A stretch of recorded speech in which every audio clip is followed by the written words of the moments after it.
Make no mistake, his family will switch up on you. This only applies to narcissistic men because narcissistic men are usually raised by narcissistic parents and they have narcissistic siblings and you just don't know it.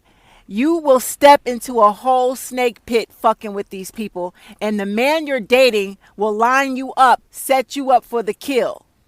Trust and believe in the very beginning, when he brings you to meet his family, they're going to be nice to you. You want to know why? Because you are taking the trash off of their hands. See, his family can't stand his fucking ass. His family are fucking dysfunctional. 1 minute they're fighting and arguing and the next they kiss and make up. They're addicted to their dysfunction. They don't know how to set boundaries.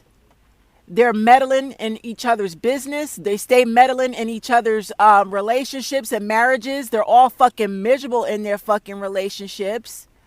So that shit's been normalized in his family. And when he brings you around, you're going to be sucked into it.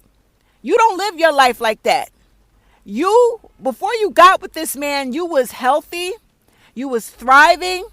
Life was good. You had no drama. You don't even fuck with your family. You live a very fucking peaceful life. You make your money. You party. You have a good life. Until you get with this fucking man and he sucks you